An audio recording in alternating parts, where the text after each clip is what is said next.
Presenting Hero Extreme 125R. Challenge the Extreme.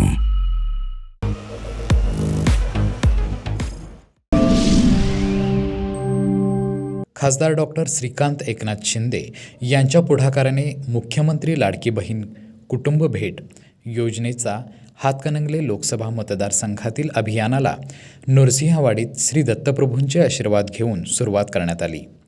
अभियानाला नृसिंहवाडीतून 23 सप्टेंबरपासून सुरुवात करण्यात आली आहे. सुरुवातीला शिरोळ तालुक्यातील आलास जिल्हा परिषद मतदारसंघ यासाठी निवडण्यात आलेला आहे. शिरोळ तालुक्यातील घर टू घर फिरून शासकीय योजनांची माहिती प्रत्येक कुटुंबाला देण्यात येणार आहे. कुटुंबांच्या योजनेबाबत काही अडचणी असल्यास त्याही या अभियानात सोडवण्यात येणार आहेत. एवढ्या म्हणजे तळागाळातल्या बहिणींचा विचार केलेला नव्हता. त्या बहिणींच्या एवढ्या म्हणजे मदतीतनं त्यांच्या मुलांचं वगैरे सगळ्यांचं कल्याण होईल, चांगलं होईल. त्यांच्या योजना भरपूर चांगल्या आहेत आणि आम्हाला त्यांच्याबद्दल भरपूर समाधानकारक वाटतंय आणि त्यांच्याचे आमचा भरघोस पाठिंबा आहे. असेच मुख्यमंत्री त्यांनी सतत राहावेत हीच आमची म्हणजे इच्छा आहे. आणि लाडक्या बहिणीचं पण आतापर्यंत कुणीच एवढ्या बहिणींचा विचार केलेला नव्हता. स्वतः नवरा पण आपला कधी म्हणजे बायकोला काय पैशाचा विचार केला नाही, एवढा त्यांनी खोल विचार मोठा केला, हे फार समाधानकारक वाटते.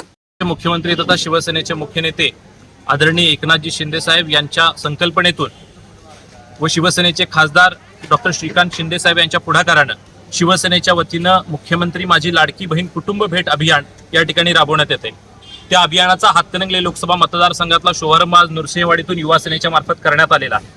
मुख्यमंत्री माझी लाडकी बहीण कुटुंब भेट योजना ही योजना एवढ्यासाठी की महिलांचा आत्मसन्मान वाढवण्यासाठी प्रत्येक महिलेच्या खात्यामध्ये 1500 रुपये शासनाच्या वतीने जमा केले जातात.